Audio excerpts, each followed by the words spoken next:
We have just one member that we're waiting for, and then we'll get the picture and taken and get the committee meeting underway. So we apologize going a little bit over here.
Let's do it.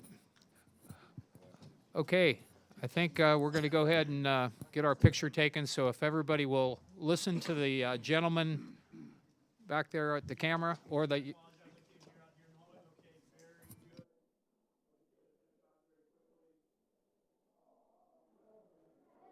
All right, that was good enough. Get out. That's enough. No, no.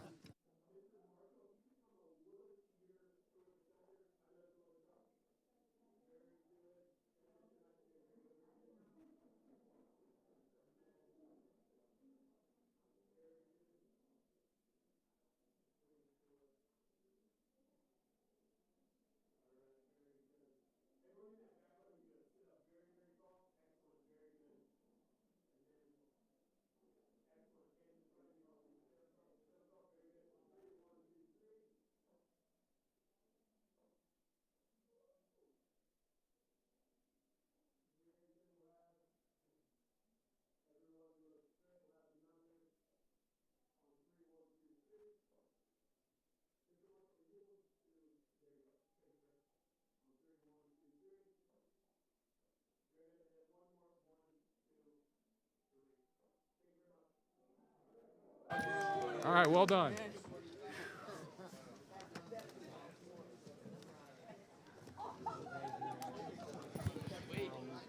Now you are all dismissed. Yeah.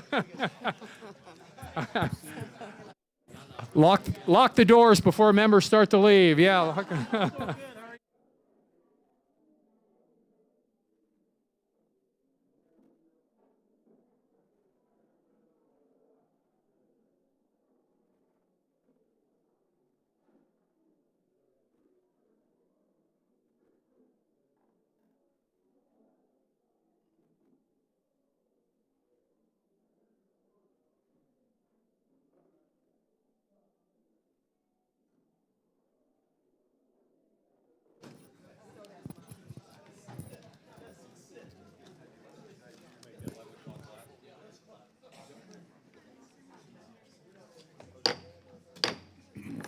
Good morning. The committee will now come to order.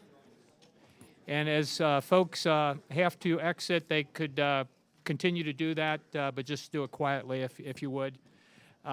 Throughout history, technological advances have shaped the economic landscape. With each advance, we see an increase in efficiency or output within the market. Today, we will discuss an example of an economic market that's not only shaped by technology, but defined by it, the so-called gig economy. Today's hearing will allow us to explore the intricacies of the gig economy while diving deeper into the questions of who is participating in it, what does working in it look like, and how is its growth affecting small businesses. The concept of the gig economy is not new. It's a marketplace of workers whose businesses are a collection of individual projects or gigs.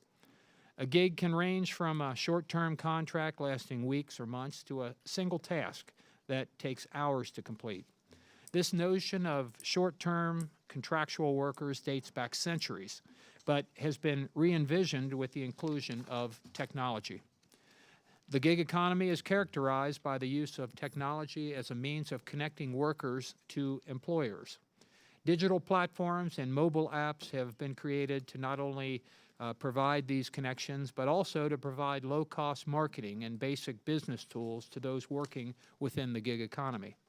Through the inclusion of technology, the economy that we just mentioned has become more efficient and attracted more and more market participants. While the exact number of workers in the gig economy can be difficult to estimate, the Bureau of Labor Statistics estimates that the number of Americans earning income outside the traditional 9-to-5 job to be more than 53 million individuals, approximately 1 in 3 workers. On average, those workers are currently estimated to be between 47 and 50 years old. By 2020, however, roughly 42% of those workers are expected to be between 22 and 37 years old, or of the millennial generation. Why are so many millennials pursuing careers in the gig economy? Our witnesses today will offer insight into this question and many others. We'll hear about the role of co-working in the gig economy, the reality of being an entrepreneur, and small business impacts of the gig economy. I look forward to today's discussion, and I want to thank the witnesses for testifying here shortly. And I would now like to yield to our ranking member, Ms. Velasquez, for her opening statement. Thank you, Mr. Chairman. Technology has always been a catalyst for entrepreneurship. Most recently, the gig economy has created new channels for entrepreneurs to sell goods and services. Millennials are establishing new digital platforms and markets to share everything from apartment space to transportation to artisan goods. These rapidly changing dynamics have called into question more traditional definitions of a business owner and an employee. The majority of gig economy workers tend to be part-time workers and independent contractors, many of whom appreciate flexibility and autonomy of this new sector. These jobs' flexibility allow millennials to have different work experiences without significant risks or sacrifices, so they can gain job experiences and build their professional networks quickly. Additionally, the gig economy affords many millennials greater workplace independence and improved work-life balance. Not only can they determine their hours, they often control the work they do, select business partners, and choose their work projects. Despite these benefits, we should also acknowledge one reason for this sector's rapid growth may be rooted in broader economic struggle. Many millennials were hit hard by the 2008 recession when they were either entering the job market or in the early stages of their careers. This disruption caused some millennial workers to be more flexible on what they view as work and how they earned a living.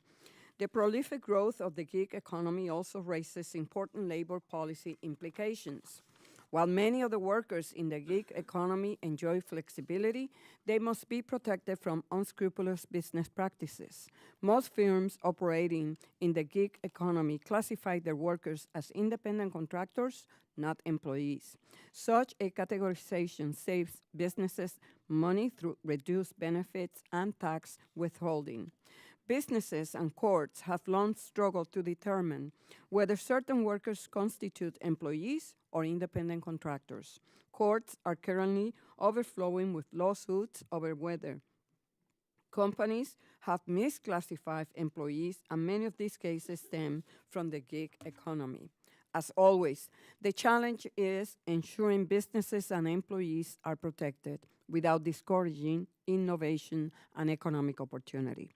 As this technological revolution advances, government policy must keep pace.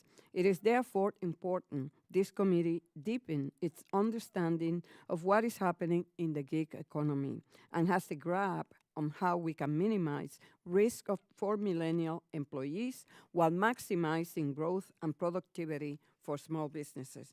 I look forward to the insights of this panel on this topic, and I want to take this opportunity to thank everyone that took time to be here with us this morning. Thank you. Thank you I very yield back. Thank you very much. Gentlelady yields back, and I would now like to take just a moment to explain our timing, which in general is pretty simple. You get 5 minutes to testify. The green light will be on for 4 minutes. The yellow light will let you know you've got a minute to wrap up, and then the red light will come on, and you're supposed to stop then. We'll give you a little bit of leeway, but not too much. So we'd ask you to stay within that time, and if committee members have an opening statement prepared, I ask that they be submitted for the record. And our first witness will be Betsy, is it Dogert? Okay, thank you. Ms. Dogert serves as the Director of Communications at the SCORE Association, responsible for the association's communications, planning strategy, budget, and metrics. Prior to her time with SCORE, Ms. Dogert served as Director of Communications and Publications at the, could you pronounce that school? Salesianum School. Well, I'm glad I didn't try to do that. And the Marketing and Communications Manager at Sacred Heart Academy at Bryn Mawr. Ms. Dogert earned in a Bachelor of Arts degree in Literary and Cultural Studies from the College of William and Mary. Glad to hear that, my alma mater. As well as a master's degree in communications from Villanova University. We thank you for being here. And our next witness will be Ryan Morris, who is the owner of Rough House Dog Training in Stafford, Virginia. Rough House Dog Training specializes in personalized dog training to address the specific needs of both the animal and the family. Previously, Mr. Morris has served as a junior analyst at Pivotal Practices Consulting, LLC, and a management analyst at CGI. Additionally, Mr. Morris previously served his country in the U.S. Marine Corps, and we thank you for your service. Mr. Morris received a bachelor's degree from the American Military University, and again, we thank you for being here as well. And then our third witness will be Ann Kirby. Ms. Kirby serves as the founder and art director of the Sweet Core, a creative studio and co-working space in Lancaster, Pennsylvania. In addition to her work at the Sweet Core, Ms. Kirby is the owner of Perk Up & Company, a social enterprise cafe, and a founding member of the Candy Factory and Rock Candy, two co-working spaces in Lancaster. Prior to her current positions, Ms. Kirby worked as an art director at Connective, a creative partner for Not Bad Design, LLC, and a creative director for Hunter Kirby Design. And we thank you for being here as well, Ms. Kirby. And I would now like to yield to the ranking member, Ms. Velasquez, to introduce our fourth and final witness. Thank you, Mr. Chairman. It is my pleasure to introduce Mr. Stephen Ollie, Cara, founder and president of the Millennial Action Project, a nonpartisan nonprofit engaging millennial policymakers and leaders across the country. He also serves as senior advisor to recording artists at Econ Lighting Africa, an initiative to electrify over 1 million homes in Africa with solar power. Mr. Ollie Cara was a Truman Fellow at the World Bank and is a graduate of the University of Wisconsin. Thank you and welcome. Thank you. We thank and welcome all the witnesses here this morning. And Ms. Dogert, you're recognized for 5 minutes. Chairman Shabbat, Ranking Member Velasquez, and members of the House Small Business Committee. Thank you for the opportunity to offer testimony on millennials and the gig economy. The face of U.S. employment is changing, and recent decades have shown a marked increase in participation in the gig economy. Businesses are increasingly hiring independent workers, also called contractors or freelancers, to fill key roles within their businesses. At the same time, increasing numbers of people are entering the independent workforce. According to the U.S. Census, gig workers can be defined as small, unincorporated businesses which may or may not be the owner's principal source of income. Gig workers have a high degree of autonomy, typically of a short-term relationship with their clients, and receive payment by task, assignment, or sales. Research estimates that there are currently between 54 and 68 million independent workers in the U.S., making up an estimated 20 to 30% of the working age population. Not everyone enters the gig economy for the same reason, nor are they alike in their earnings. Research from McKinsey shows that 72% of gig economy workers voluntarily enter the gig economy because of the freedom it affords them. Nearly a third of this group depends on gig work to provide their primary source of income, while 40% earn supplemental income. A much smaller group, 28% of gig economy workers, enter the gig economy out of necessity as opposed to choice. They are split 50-50, with half of them relying on gig work as their primary source of income, and the other half earning supplemental income. How can we explain this upswing in gig work? First, the evolution of technology has made it easier and cheaper than ever for gig workers to start their own businesses, to find clients, and to conduct business from anywhere in the world. Next, today's independent workers want to feel passionate about their work. They value flexible scheduling and decision-making power. The good news for these independent workers is that small businesses, which already employ half of American workers, show increasing demand for qualified gig workers. In 2017, SCORE small business owners hired 122,000 independent contractors, which is double the 61,000 full-time employees they hired. It's also a dramatic increase from the 31,000 independent contractors they hired in 2016. 20% of small businesses surveyed by SCORE's Megaphone of Main Street data report in 2017 replaced employees, both full-time and part-time, with contractors.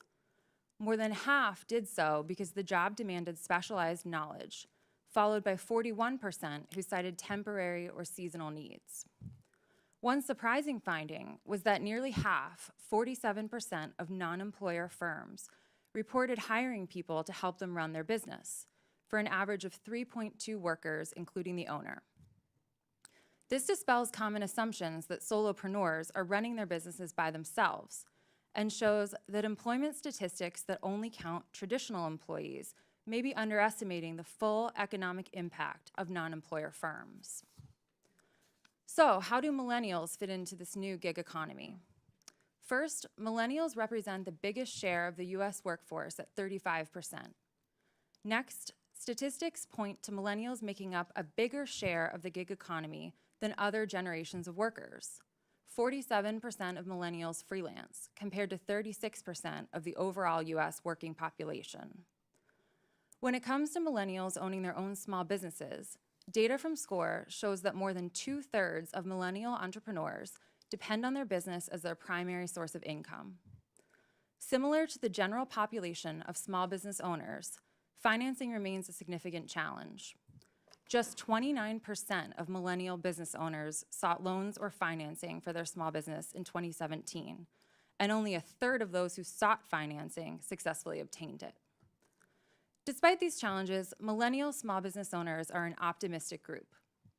2017 data from SCORE showed that 82% of millennial entrepreneurs reported feeling optimistic about their business growth, compared to 69% of all business owners. Future discussions about US jobs, employment, and economic impact will need to take into account the many workers who participate in the gig economy. As businesses continue to increase their employment of gig economy workers, solopreneurs will most likely continue to rise at rates that outpace other types of small businesses. SCORE looks forward to continuing to serve the growing independent workforce, just as we serve all American entrepreneurs who dream of starting or growing a business. Thank you very much. Mr. Morris, you're recognized for 5 minutes. Good morning, Chairman, Ranking Member, and members of the committee. I want to say thank you for allowing me to come and speak to you this morning. Again, my name is Ryan Morris, and I'm the owner and founder of Rough House Dog Training. I'm also a 10-year Marine vet who recently got out in 2014. So my story is and during my time in the Marine Corps, I've been to some great places and I've been to some not so great places. And my job, I was responsible for putting smiles on people's faces. And I did that in those less than happy places, and it made me feel good. And I said, I'd like to do that. And so when I got out, I was job hopping. And if you've ever, had done some activity a lot and then you just stop, your body has a chance to catch up and say, oh, this hurts, and oh, that hurts, right? So I said to my wife, I said, honey, can you give me a massage? And she said no. And so I said, okay, all right, well, I said, how about if you let me get a massage chair?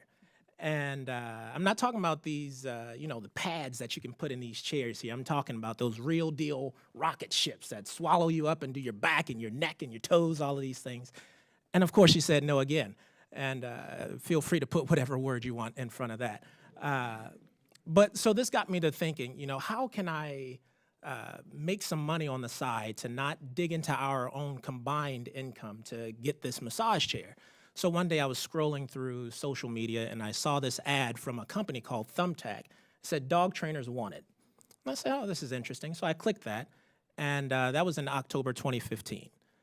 In January 2016, I broke in 4 figures. I said, man, this is great. I'm still working my full-time job, and I was like, this is wonderful. So come June 2016, I had enough money to get my massage chair. Oh boy, right? So, I'm at that point, and I'm saying this is a lot of money for this chair, But I did some thinking, and I said, this is the reason that I set out to do this business, and I got it. And it serves more than a massage chair to me. It's more like a trophy to say that no matter what you set out to do, you can accomplish your goals given the right tools and guidance. Now, speaking of guidance, as I said, I was in the Marine Corps, and every time somebody transitions from the Marine Corps or the military period, they have a transition program to help you, whether you want to go to college or start your own business or just work a traditional 9-to-5. They also, well, not the military, but there's also a program called the ACP, the American Corporate Partners, which pairs you with a mentor that has a similar background that you do and a similar path that you express interest in, which is great. They also have the SCORE program that helps you kind of put a reality check to your business plans. It helps people who maybe have direction or don't have direction to kind of find themselves, okay?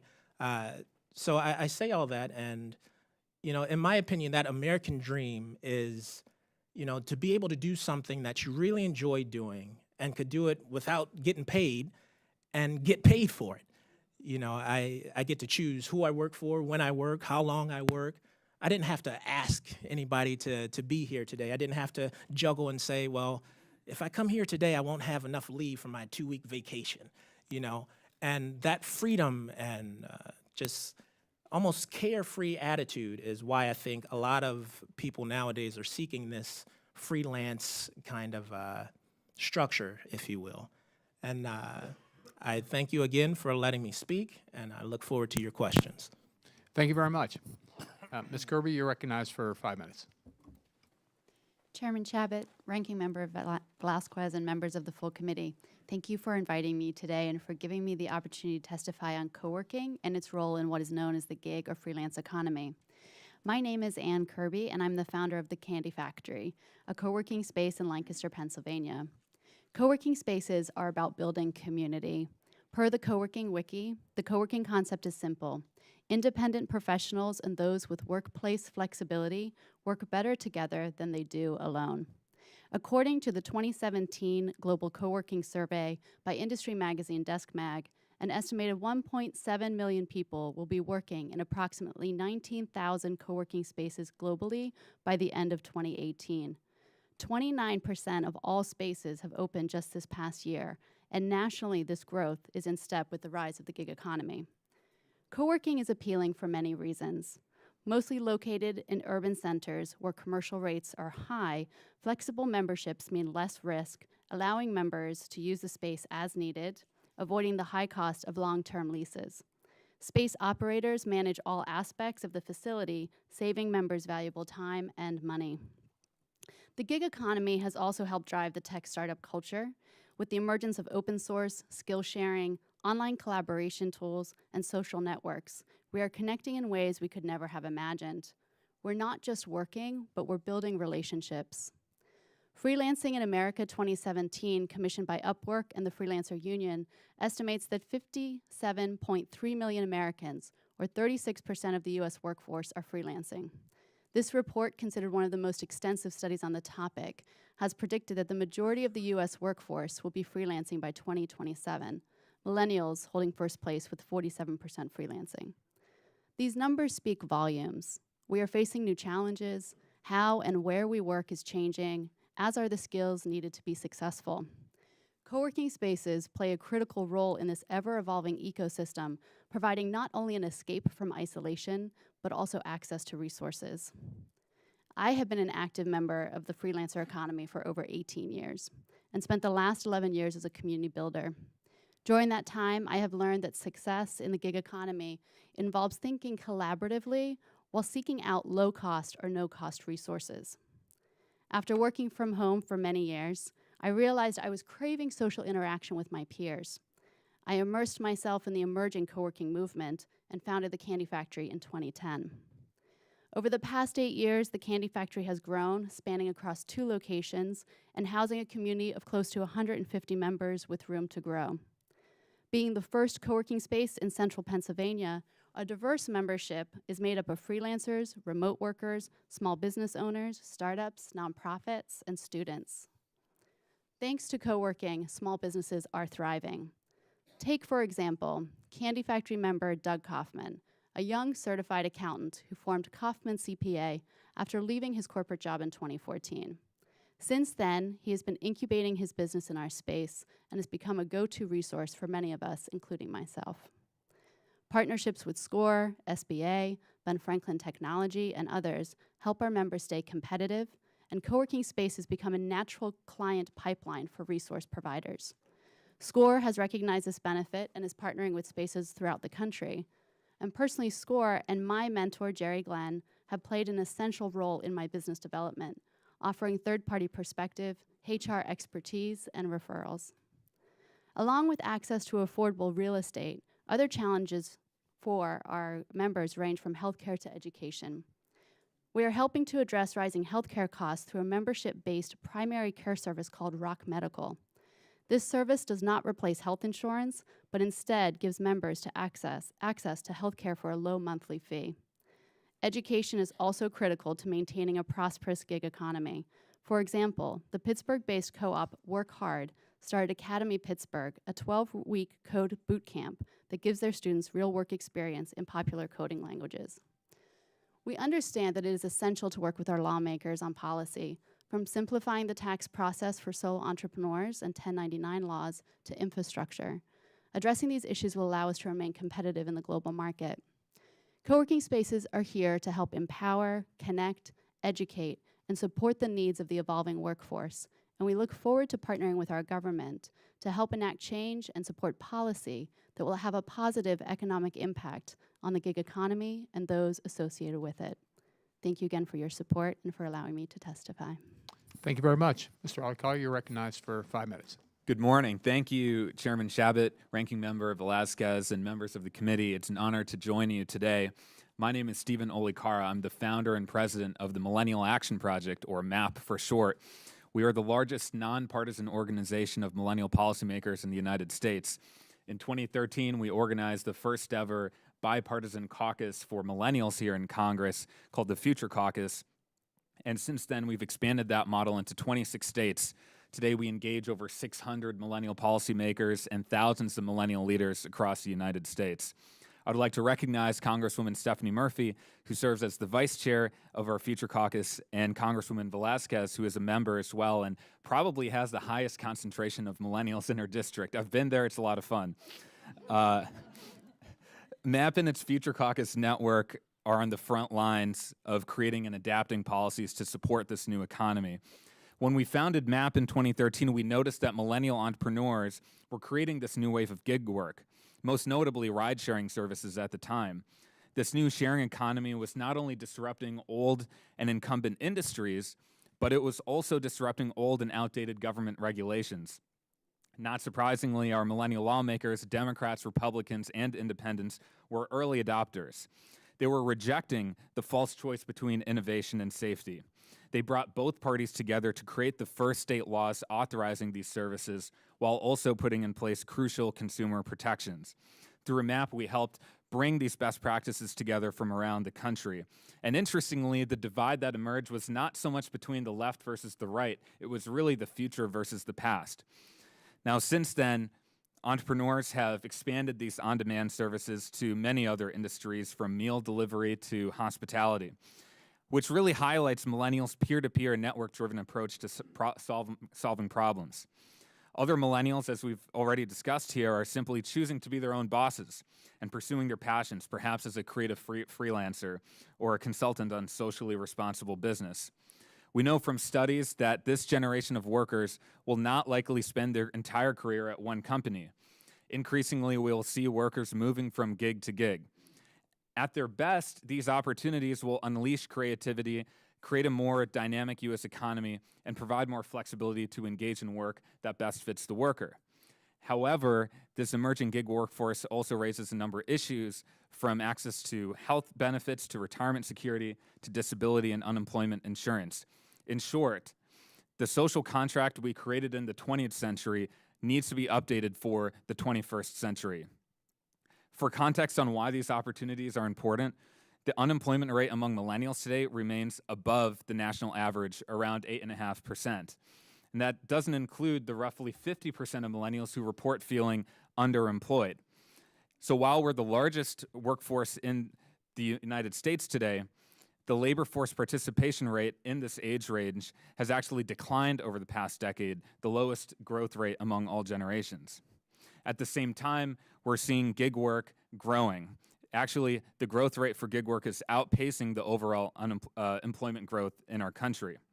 And millennials are disproportionately taking on this work. Not only that, studies have found that millennials are more willingly choosing this type of work, preferring the added flexibility. At the same time, millennials are undergoing this work with high debt levels because of student debt and limited access to benefits. So while the proportion of household income millennials receive from gig work is increasing, most millennial gig workers make less than their traditional full-time employed counterparts. So with these trends, we need to consider the disruption between the traditional employee and employer relationship, particularly around those benefits that are difficult or impossible to obtain in this independent workforce. And if you take retirement as an issue, for example, if you look at the long-term trends, millennials are likely to have lower income replacement from Social Security, less likely to have traditional pensions, and more likely to have higher life expectancies. So our country cannot afford to have a gig economy that depresses retirement savings. We need to create an economy that does the opposite. We also need to look at the portability of benefits from gig to gig, such as healthcare, retirement savings, workers' comp, and others. States, as the laboratories of innovation, are already drafting their own legislative plans that would allow employees to move from gig to gig more seamlessly.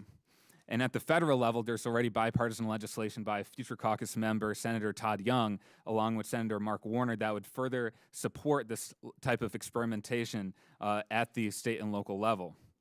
As the gig workforce grows, we need to be proactive in creating this 21st century social contract, because studies show this workforce is only going to grow.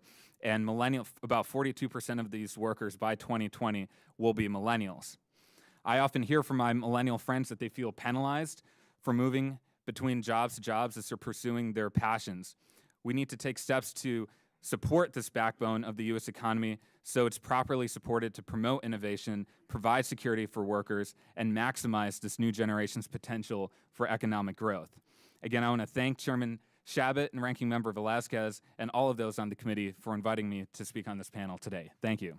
Thank you very much. And now the members will have 5 minutes to ask questions, and I'll begin by recognizing myself for 5 minutes. Ms. Dogert, I'll begin with you.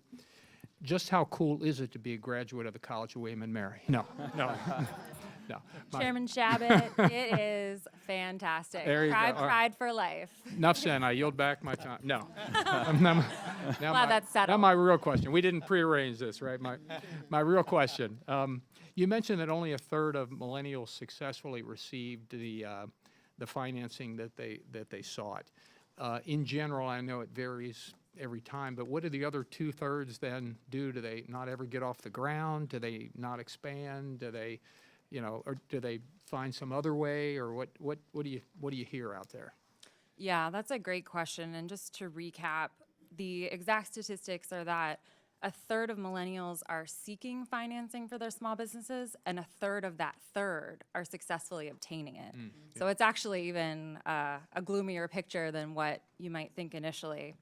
And that is actually true for the greater population of small business owners as well. We know that only about a quarter of them are successfully obtaining financing in the traditional sense, loans and grants.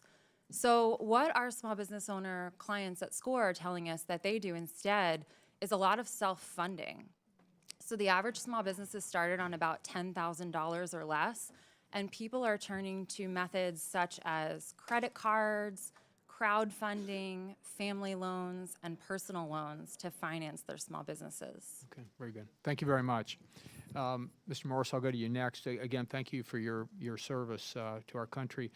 How did the skills that you picked up in the Marine Corps translate to your success in the private sector? And you've obviously done very well. How would you respond to that? Thank you, sir. Well, the Marine Corps, as you know, is the best service out there, right? And they set you up for success. They give you that mindset that you do things right the first time, so you don't have to, do it over and over and over again. And again, being what I did in the Marine Corps, it gives you the different challenges of dealing with people who are, from this place who've never done this job, whatever that may be, and you have to adapt. And one thing that the Marine Corps does is teach you how to adapt. It will make you an adult even if you're not ready. So I think that's how, the military has helped me succeed, just knowing that, you got one shot and sometimes that's all you get. Very good. Thank you very much. Yes, sir. Ms. Kirby, I'll go to you next. Could you discuss, you mentioned SCORE had been important. Would you tell us how SCORE did impact your business and either early on or how it's still continuing to affect you? SCORE has been an amazing asset, not just for my business, but for majority of our members are either SCORE clients or actually participate in SCORE workshops or roundtables and activities. But for me personally, with my mentor, he really helped me step outside of my day-to-day and helped me kind of take a third-party perspective and a hard look at my company. I was running multiple projects, and I really needed someone to kind of step in and help me assess the numbers, take a look at HR issues that I was having. So I came to SCORE a little later in my career. A lot of individuals will go to SCORE initially, like I have this idea, help me get this rolling. But I really feel that SCORE is beneficial for companies no matter what phase of development or that they are in. And I came to them later in my career because of the growth that we were seeing, and I needed help navigating that. The other thing is they really become a family. They wrap. The mentors really come to the table, I have found, bringing their expertise and then also their referrals and their networks, which is just such an important asset to a small business who's looking to grow.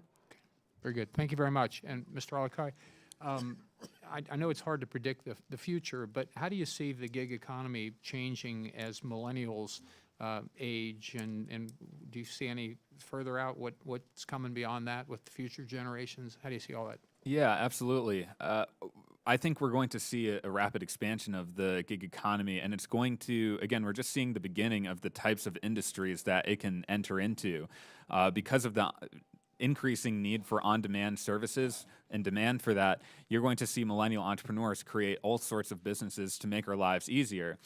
But then on the flip side, as you project out over the next 10 to 20 years, as this workforce is aging and they're thinking about starting families and buying cars and buying houses, then we have to make sure that they have some basic security that undergirds that type of work. So you're going to have some dynamic entrepreneurs creating the services, and then you're going to have a number of gig-style workers who will be not employed, but working as 1099 employees primarily in those services. And I think if we provide some basic level of security for those workers, that can serve as a platform for more and more innovation. And I think the entrepreneurs starting those businesses want to see their workers properly supported. Thank you very much. My time's expired. The ranking member, gentlelady from New York, is recognized for 5 minutes. Thank you, and really has been quite an interesting panel. Thank you so much for being here. Mr. Ollie, Cara, I have 200,000 millennials in my district. Do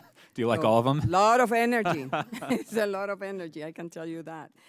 We did an event in my district where we have a panel such as this one to listen to them. So, Mr. Ollie, Cara, our nation's student loan debt is nearing $1.5 trillion, and small business startups are lagging. Right. What can we do to help millennial entrepreneurs deal with their student loan debt while trying to start a business? Thank you, Congresswoman. This is a huge, huge issue for millennials. The student loan debt crisis is weighing down millennial entrepreneurship right now. Currently, if you total student loan debt, it exceeds credit card debt in this country, and roughly each millennial has about $26,500 of student loan debt. And what's interesting is that picture is contrasting this other picture that's emerging of millennials who want to start businesses. Right. The Kauffman Foundation found that over half of millennials have either started businesses or would like to start one. And the first thing you need when you start a business is financing. And if you're not personally wealthy yourself, you have to go out and find other forms of financing. So I think there are a couple things we need to look at. One is that we can help incentivize employers to provide student loan repayment programs. So the jobs that millennials have prior to starting their businesses could help start to pay down their student loan debt. And then for other millennials who are deciding to perhaps go into public service, we need to have a stronger public service loan deferment or forgiveness for those millennials. But I think the big picture here is it's not important just for millennials, it's important for the entire economy because studies have found since 1980, virtually all net new job creation has come from these types of startups. So if we want to see economic growth for the entire country, we need to do a lot more to reduce the burden of student loan debt on millennials. I invite you to look into my legislation, H.R. 201, to reward young entrepreneurs by offering loan forgiveness when they start a business. Ms. Doggart, the gig economy has changed the way employees and business owners are defined. What is the primary difference between a solopreneur and an employee, and why would a worker want to be a solopreneur instead of an employee? Thank you for the question. So when we're talking about solopreneurs and non-employer firms, we're referring to small businesses that technically have 0 employees, but as the statistics are showing, are employing an average of 2.2 people beyond themselves to run their business operations. So while there are no employees helping out, there are gig workers helping to run these solopreneur and non-employer firms and operations. Okay. Anything else? Does that answer your question? Yes, yes. Ms. Kirby, thank you. As an entrepreneur who is also a mother, can you talk about the opportunities and challenges that mothers working in the gig economy face? Well, there's a lot. Speaking to debt, which I think, and access to financing is definitely always an issue across the board. As for mothers, childcare, we're finding a lot of women who who would like the opportunity to be able to explore their passions, but feel that the cost of childcare is cost prohibitive, and they are choosing not to explore those businesses. We're looking at solutions of co-working and childcare, so childcare being provided within our co-working spaces. That's definitely something that's on the rise that we're seeing more and more of. As a female entrepreneur, I also run a networking group called Kick-Ass Female Entrepreneurs with 1,200 women throughout Central PA, and childcare is probably one of the number one issues that we face. Well, the Democratic Women Caucus have 4 pillars, and one of them is child care to help women.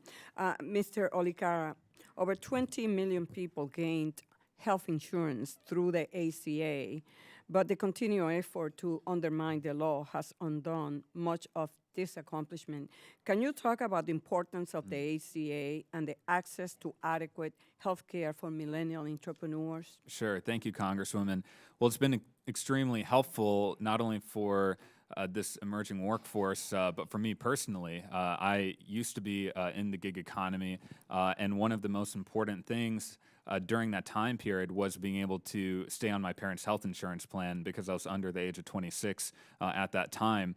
And I remember thinking as I was taking advantage of those benefits that I wish we could just take the partisanship out of that issue, because if you think about it, that provision in the healthcare law has helped bolster the entrepreneurial prospects of a generation of young people who otherwise wouldn't have that type of health security. So I think that is extremely powerful and relates to the earlier point I was making in terms of creating this platform for young entrepreneurs to succeed. That includes healthcare benefits, but also many of the other benefits that we've been talking about. It's not so much a debate, in my opinion, between big and small government. It's how government can be a jumping off point for entrepreneurs to succeed and create growth in the economy. Thank you. Thank you. The ranking member's time has expired. The gentleman from Iowa, Mr. King, is recognized for 5 minutes. Thank you, Mr. Chairman. I want to thank all the witnesses for your testimony. I'm sitting here thinking how things might have changed. I was a young entrepreneur in 1975 when I looked around, and I came home and I told my wife, today I'm a man, and she looked at me with that bored, well, what else is new? Well, it actually was new because I had decided to take responsibility for our lives together. And a couple of months later, I managed to convince the banker to loan me 100% to buy an old beaten-up bulldozer. And the rest is, I guess, a long saga of ups and downs that today is a second-generation company that's, I think, very successful, at least by my standards. And a week ago Monday, the banker that loaned me that money and took a bit of risk to do so passed away, and we celebrated his life, how many of our lives he changed with that financing. And just through the things that enabled me to do, from a company that's spreading out and taking care of the third generation of my family, the politics that flowed from it, the career that flowed from it. My message to them was, there's a lot of us that had a wonderful life because of the one wonderful thing that he did. So when I listened to the difficulty in reaching financing, Ms. Duggart, and I did 1/3 of 1/3 is 1 out of 9. And so I want to ask you first, what are some of the reasons for turning down the finances on that? What are some of the barriers that are there? Are they different now than they were then? Sorry, can you clarify turning down? You mean why? Yeah, when a they're bank? denied financing, I'm going to say, here's some things I know, like you don't have a cash flow plan that works. You don't have any capital. We don't really measure that you have the character to come through, the judgment of those kind of things. Or is that generally still the same reasons that were there 43 years ago when I began a business? Because I had a few that said no to me. I had to find a way to sell them. And I think this Marine knows how to solve some of these problems too, but you can't let up. So what I'm trying to get to is yes, we have a gig economy going on, and that's a result of a number of things, and you've described some of that, but the barriers seem to be the same to me. You have to have the instinct and the intuition to find a way to penetrate in, get your start. You've maybe I'll swing over here to Ms. Kirby. You've done this. You've got this operation going on with about 16,000 square feet and lots of people churning around in there. Can you tell us a little more about day to day? How'd this? I didn't get that out of your testimony. How'd this get built? What's it look like when you walk in there and you see this buzz of activity?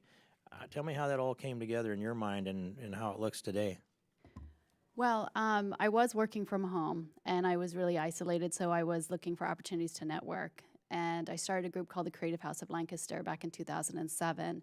And that was just a meetup, basically, of freelancers and creatives. And we started just getting together once a month, and we identified a need fairly quickly that we were all kind of working from home and isolated and needed that support. So what I did was I grew a community for 3 years before I opened up the co-working space. And that's something that we actually advocate for a lot of co-working spaces to do. It's not a if you build it, they will come kind of philosophy. If you can grow that community first, then you have the support that you need. We opened our doors in 2010 with 15 members, and we were completely sustainable because we asked those members to come to the table and actually help get the space open. That was when we first started in our first location, which was about 5,000 square feet, and we have grown to 2 locations and 16,000 square feet. Again, we just go back to our community. We say, hey, together we can actually, share space, share resources. Did you have trouble with financing? So it was really funded by the membership, and because I run my design and marketing company out of the candy factory, I actually don't pull any salary from the candy factory, so it's all reinvested into the growth of it. Okay, I get it. You're a natural entrepreneur. You saw the need, you built your company, you saw the need, you built the community, and then the demand is what set this up then. Right. And I would say that to anybody out there is that don't grow to anticipated demand, but grow to that demand that exists so that you're satisfying your customers. Just as my clock ticks down, I just want to say that my observations are that there are some barriers that are greater than there used to be. And I believe one of them is the ACA because we have unaffordable health care. And the other one is Dodd-Frank and achieving finances. I talk to bankers consistently, and they say, I can't give those kind of loans anymore because I'm too tied down by too much heavy regulation. So I think some of these solutions is open the door up so that a little more risk can be taken by the lenders, and they can take the risk with the borrowers. And another thing that if the chairman will indulge me in just a concluding statement here, is that I think that your generation, the youngest among you anyway, has lost something that used to be. And that is that young people, when I was a young man looking at these, we'd look around, we'd come up with an idea, and we'd say, well, there's no law against it. It meets our moral standards, let's go do it. Now I hear, nobody's doing this, there must be a rule against it, I guess we have to get permission. If you think in terms of you have to get permission, it's a lot harder to be a successful and robust entrepreneur. So I appreciate the testimony here today, and thank you, Mr. Chairman. I yield back, balance of my time. I thank the gentleman. The gentleman's time has expired. The gentleman from Pennsylvania, Mr. Evans, who's a ranking member of the Subcommittee on Economic Growth, Tax, and Capital Access, is recognized for 5 minutes. Thank you, Mr. Chairman. I'd like to ask this question to the panel as we talk about this gig economy. The current subcontracting process is vast and sometimes complex, while the contracting economy ever emerging with the gig economy. So I'm interested in asking you that question across the board, because you described this gig economy, and then we have the subcontracting process. Obviously, the federal government is huge as opportunity. Is there some way that you view in terms of bringing that together, the contracting economy merging with the gig economy? In your thoughts? Any start down the line, Steve? Mm-hmm. Sure. Looks All right. like you have a reaction to ready. I jump always on have it. a reaction. Yeah. Well, I think if I understand your question correctly, you have the contract economy and the gig economy, and Correct. those create slightly different types of work. Correct. And then creates potentially some confusion as you're thinking about benefits and just doing your taxes and things of that nature. That's an interesting point that I honestly hadn't thought of previously, but I do think if there was some level of merging between all of the paperwork that's required for those separate economies, then I do think it would make it to be a more seamless and easy process for the workers who are going through this. I'll say is, in the early days of being an entrepreneur, I was self-employed, and I remember thinking just the difficulty of dealing with all the paperwork and all the things that you actually take for granted when you have a traditional employer. So I think the things that we can do to make that easier for these young entrepreneurs, especially in those early days when they're just starting out, would be very helpful. One thing that we try to do, kind of piggybacking off of that, is we really try to get small businesses, or if you have an idea, to the resources that they need as soon as possible. And that's why I think co-working is so essential, is because we become these pipelines. And I really think that helping identify what you are as how you incorporate and your business plan, and figuring out taxes, which is incredibly difficult, kind of helps define contract versus freelancer, that kind of thing. But I think it's really access to resource and support and information. And I think that that's something that we need to keep continuing to grow. Any thoughts on you, Mr. Morris? None? No, sir. No, sir. Any thoughts? I think another important step to take going forward is to make sure that we are properly counting these types of workers, because right now you hear a lot of different terminology, from the workers themselves being independent contractors, freelancers, gig economy workers, and then on the small business side, non-employer firms, solopreneur firms. And we know that some of these gig workers may in fact be running small businesses and not even realize it, and just think of themselves as a babysitter, a part-time dog walker. So I think until we know who exactly we're talking about and how many of them there are, we will possibly be underestimating the economic impact. And I think that that is a good first step.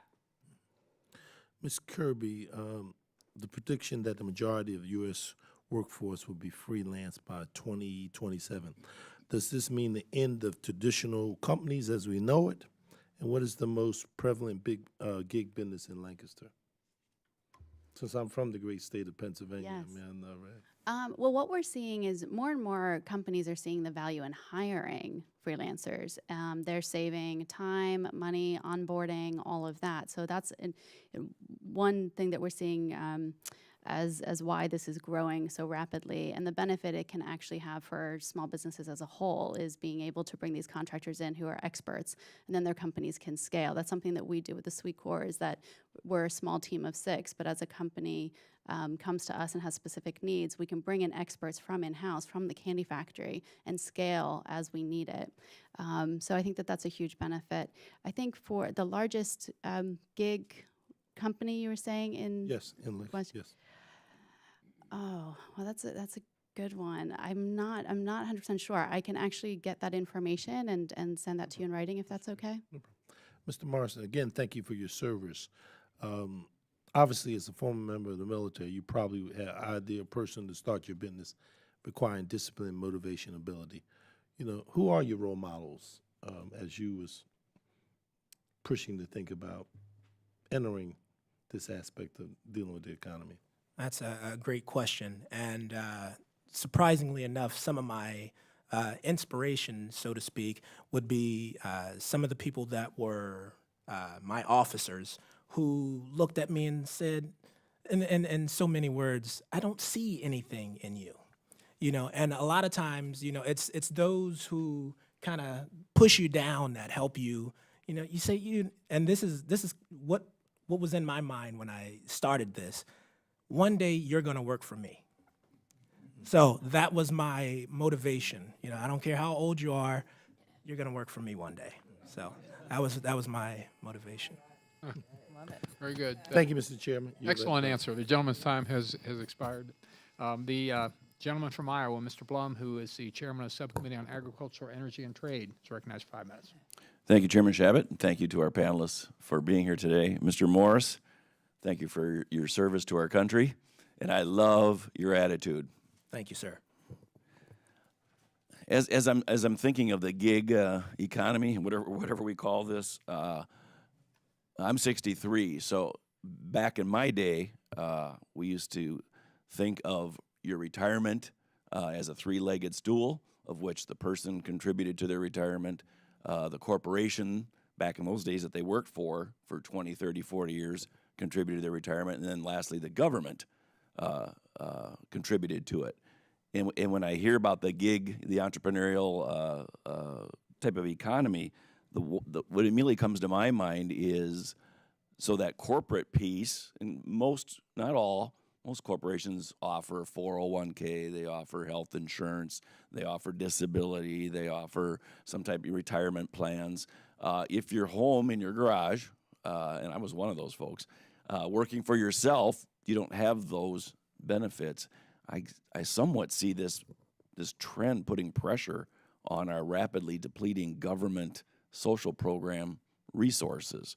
The trustees report just came out yesterday, and Social Security, they say, will be out of money in 2034, and Medicare will be out of money in 8 years, 2026.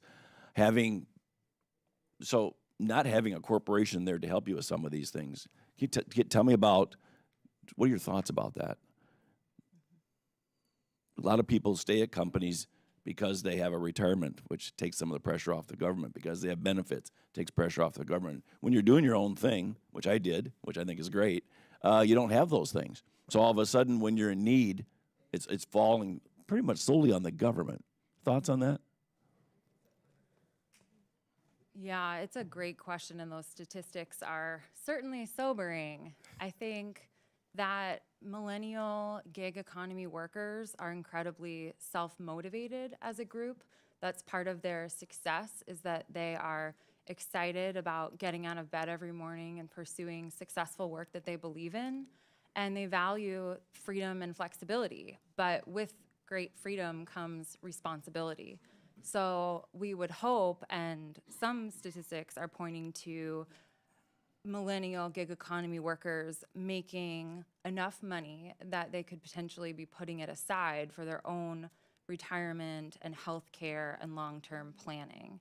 So this is an incredibly motivated and smart group of individuals, and I would certainly hope that they are planning to continue taking care of themselves as much as they can. Mr. Morris? Me personally, I think that the millennials now are so concerned about right now. You know, we got the Instagram or the Facebook and all of these things that give information right now. I think the job market, at least as far as the freelancing is concerned, is in that same kind of path. I want something right now. And like I said, I started my business because I wanted a massage chair. There was no, future, I want a big house, in 30 years. I just wanted a massage chair. And it's turned into this, I'll call it an empire, but it's turned into this empire that, has been wonderful for me. So I don't honestly know if we are thinking of retirement or Medicaid, Medicare, whatever, because, we're young, we're healthy, and, we're not worried about those things right now. That's my thoughts.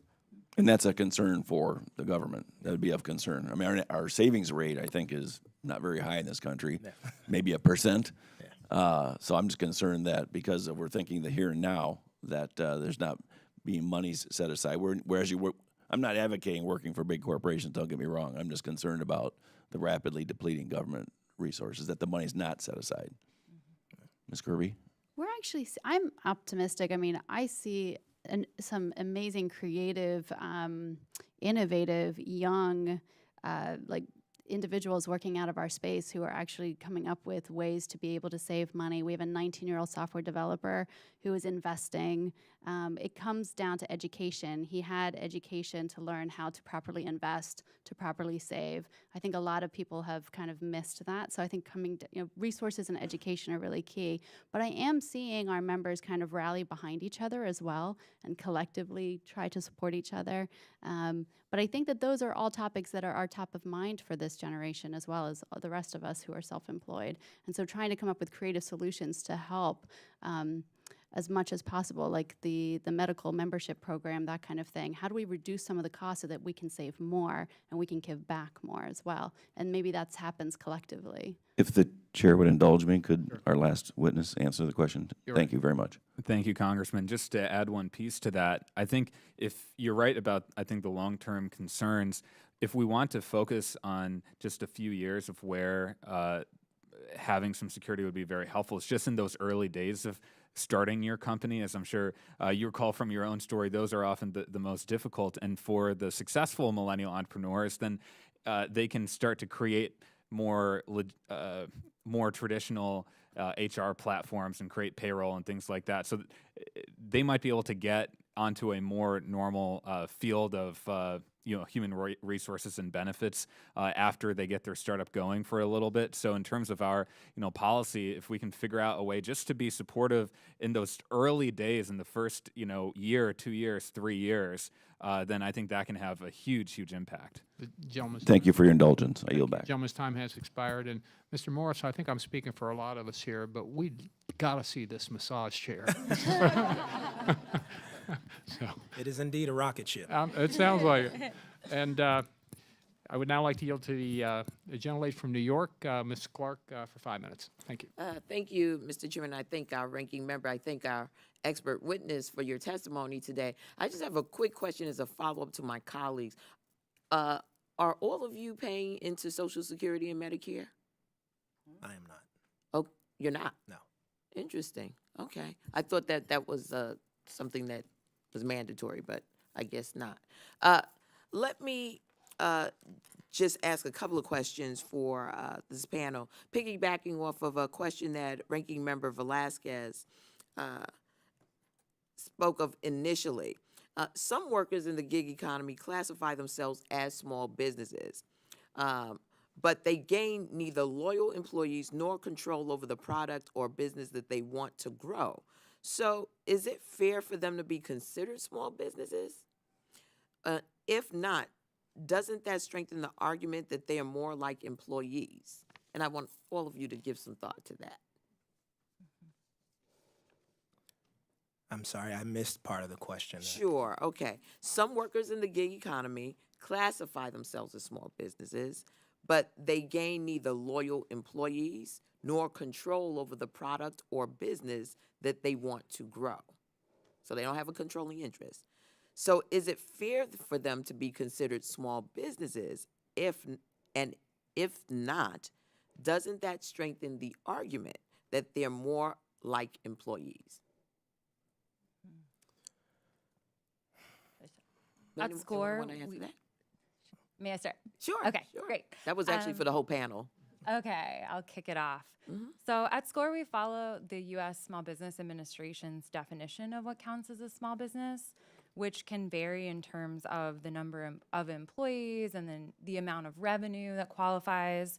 It's widely still accepted that fewer than 500 employees counts as a small business, which a lot of people would argue is quite a broad definition. But we believe that any entrepreneur, whether they are officially a solopreneur or a gig economy worker, could be considered as working for or owning a small business because of the business activities that they engage in. So regardless of their official classification as a sole proprietor or a C Corp or what have you, they are most likely serving multiple clients. They are possibly engaging contractors to support them in their business operations. And they have the ability to keep growing or to fail. So actually 43% of SCORE clients are considered pre-start business owners, meaning they are still in the idea phase.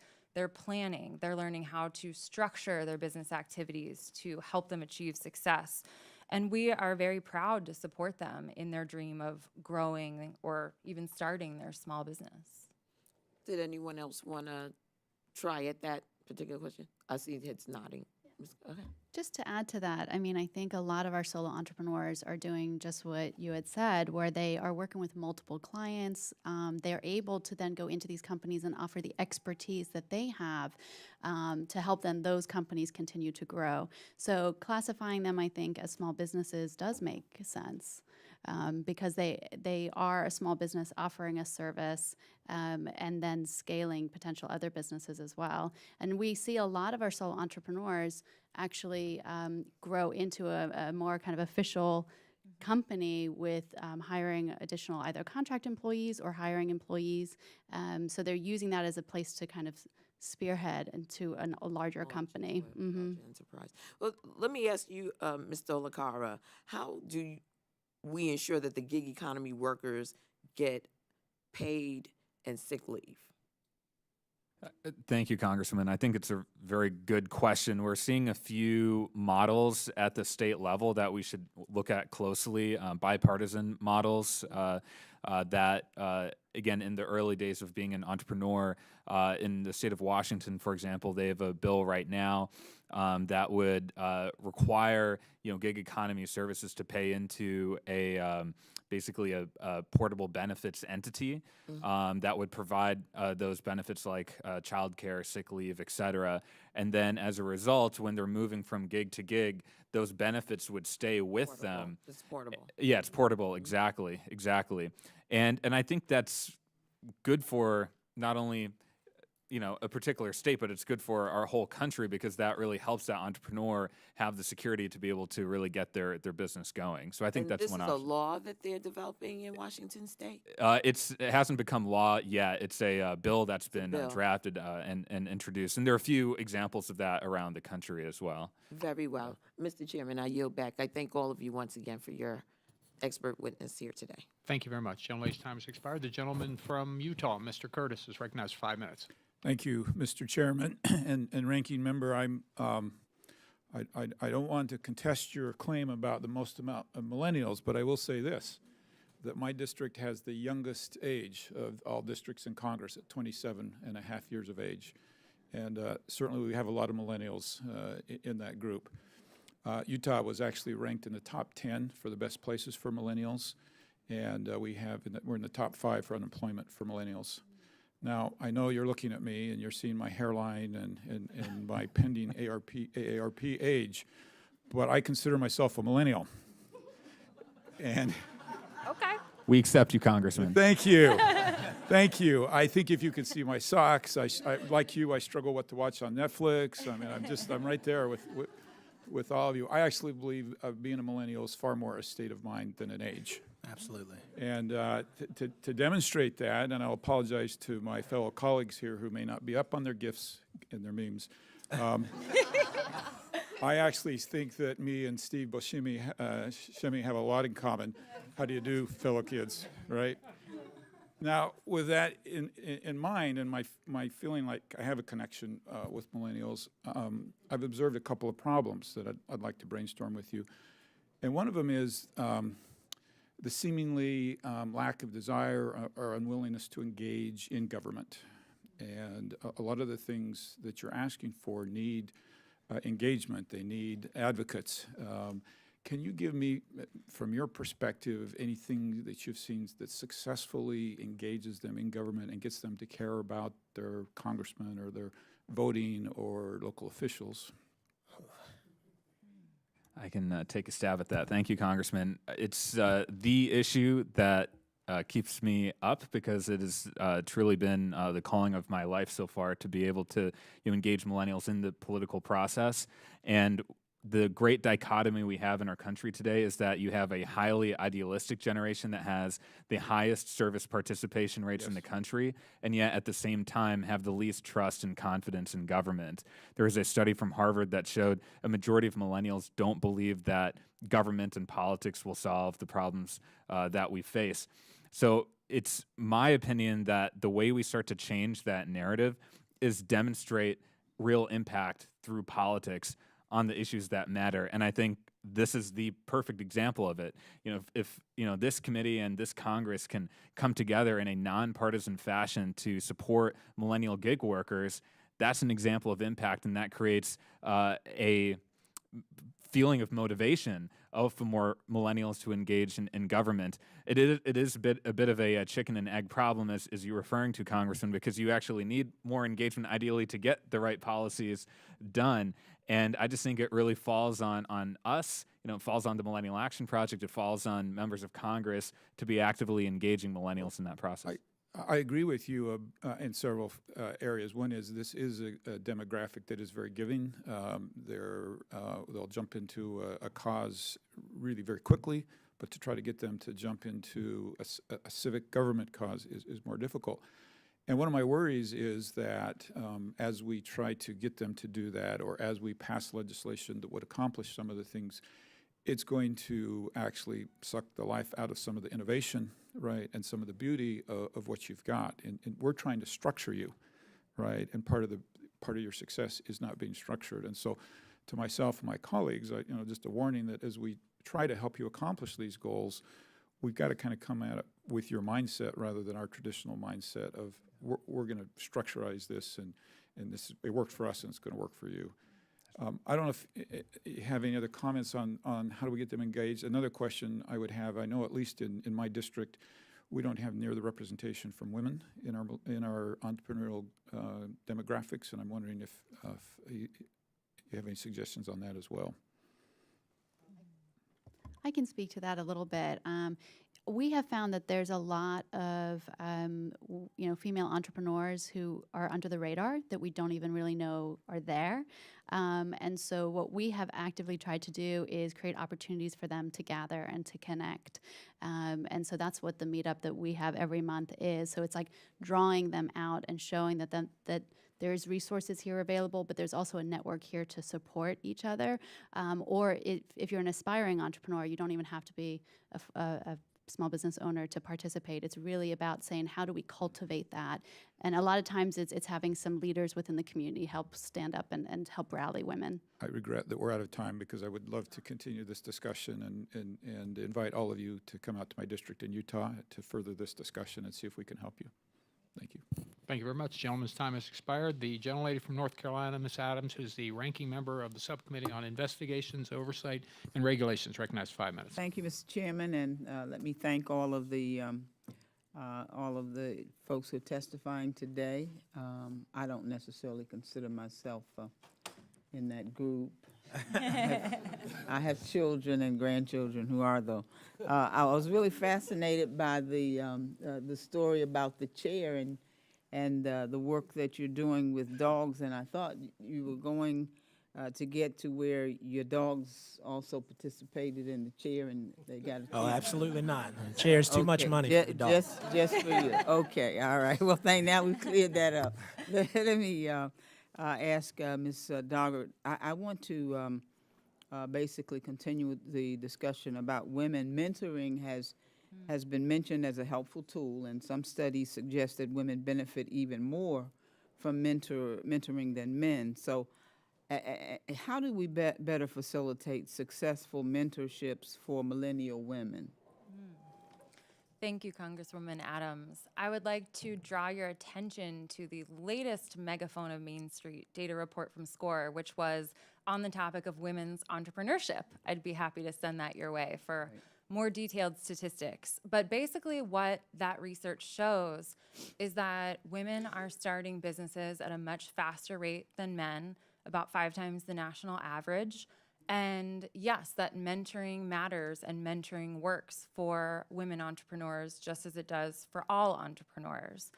One very interesting finding was that women entrepreneurs did not necessarily have more success with women mentors. That was something that we had expected to see and did not see in the research data. More important than the gender of the mentor was the effectiveness of the mentor.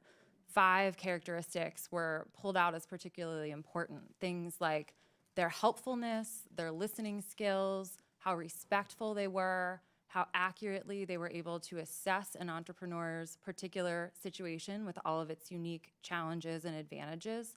And last and possibly most important, the ability to provide useful, specialized advice. So that is great news for SCORE because we have always known that mentoring matters because it works. Small businesses are more successful when they have the help of an experienced mentor like the 10,000 that we have at SCORE. And more than half of our clients are women, but we want to make sure that we're continuing to bring in all sorts of different clients and help them however they need to be helped. Yeah, thank you. I was just really excited about SCORE, and I actually sponsored the bill for that, and I think it's doing a lot of good. So let me ask Ms. Kirby, a mentor relationship adds enormous benefits to any entrepreneur, including building confidence, providing advice, facilitating a larger network, and helping to develop skills.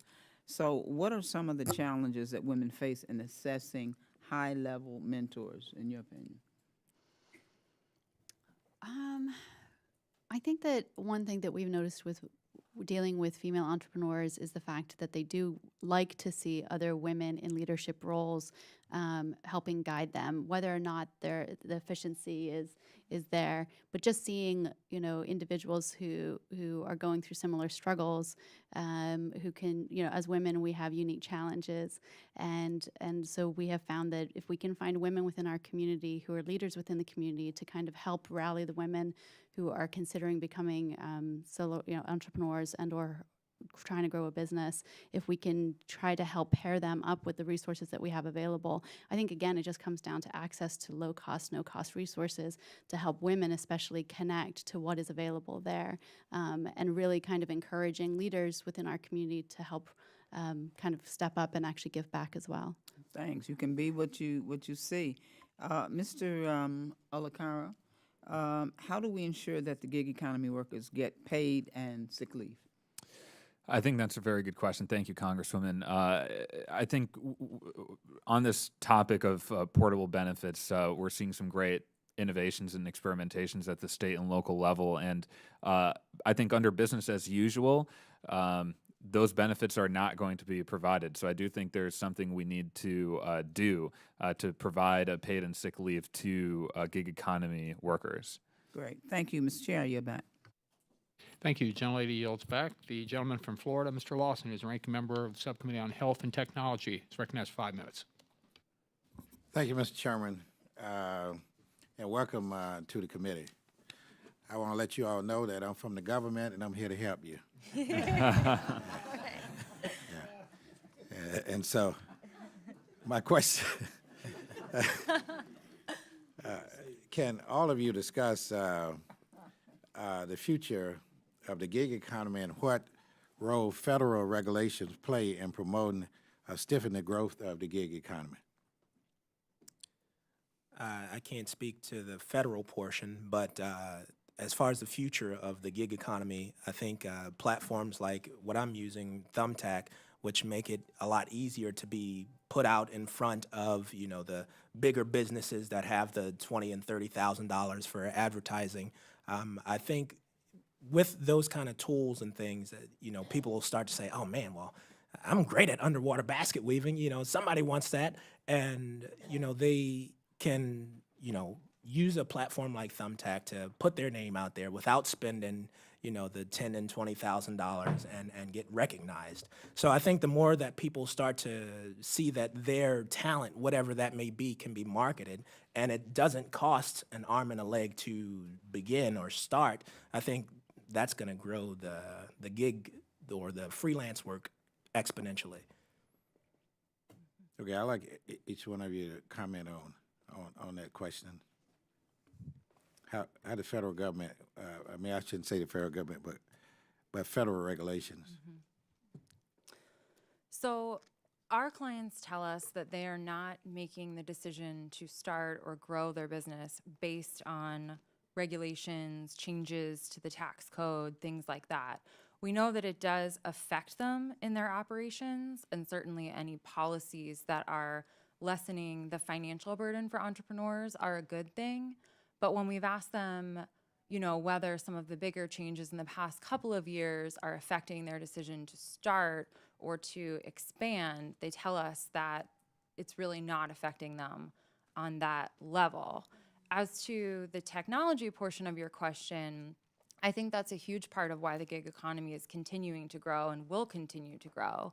The research shows that solopreneur firms are outpacing employer firms in their growth, and that independent workers are also on a strong upward trajectory. And I think technology is a huge part of that, because different tools like video conferencing, even things like online banking and virtual assisting, are making it more possible than ever to efficiently conduct business from anywhere in the world, wherever you want to be working. And all of these tools are only getting better and better as we move forward. Ms. Kirby, did you want to respond? I really can't speak to the federal regulation piece, but I think for growth, why we think co-working is such an important, essential role to the growth of the gig economy is the networking that happens and the collaboration that happens within our spaces. We also have a co-working visa program, which allows our members to have access to co-working spaces all over the world when they travel, because you do find a lot of workers within the gig economy are a little more transient. They do travel a good bit as well. And so we want to make sure that they're tapping networks and resources that are available throughout the country and also globally. Thank you, Congressman. I'll just add a couple quick comments here. Building on what Ms. Kirby mentioned, the most important thing that I think helps, gig economy entrepreneurs is the power of networks, being able to easily get in contact with potential partners, potential buyers, potential vendors, et cetera. We actually work in a co-working space as well. I often talk about the office space dividend when you're surrounded around other entrepreneurs and other startups. The hardest thing for entrepreneurs is often the administrative side of things, which I think does intersect with your question about federal regulations. And I think all of you can probably speak to this. As a young entrepreneur, you get into that, you take the big leap of faith because you care about the mission of what you're trying to do. The whole administrative and compliance aspects of that are not what got you into it in the first place, but are extremely important to be running as a legitimate business. And so I think thinking about those areas where we can streamline federal regulations, I think will have a very strong upward effect for these entrepreneurs. Okay, Mr. Chairman, if I can get one answer from this, and I know my time is running out, may I? Recently, we passed a major tax package, which everyone said that it bails out big businesses and they're going to reinvest in the economy and stuff. How does the tax package that we passed really cause any problem for the gig economy? Or have you even thought about it? For me? Yeah. Okay. So that question was asked in a different form at a hearing that the entrepreneurial development partners attended with the subcommittee on infrastructure that Congresswoman Adams runs. And I think, surprising answer was that it had not, I think there hadn't been enough time for it to affect the business owners' bottom lines, budgets, paychecks, so that the impact hadn't really sunk in yet, because the consensus from them, which is consistent with what our SCORE clients have told us, is that it wasn't having a huge effect on them at the time. Now, we know that, of course, it will have an effect on how they conduct business, possibly who they can hire, but I think it might be a little bit too soon to tell. The gentleman's time has expired. I yield back, Mr. Chairman. Okay, thank you very much.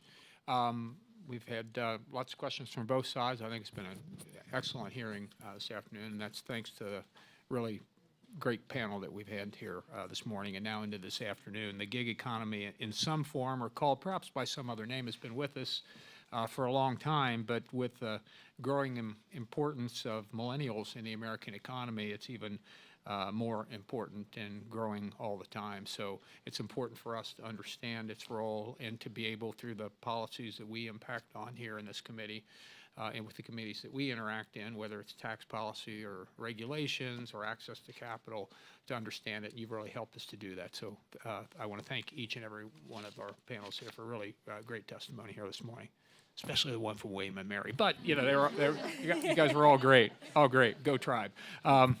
And I would ask unanimous consent that members may have 5 legislative days to submit statements and supporting records, supporting materials for the record without objection so ordered. And if there's no further business to come before the committee, we're adjourned. Thank you very much. Appreciate it. Thank you.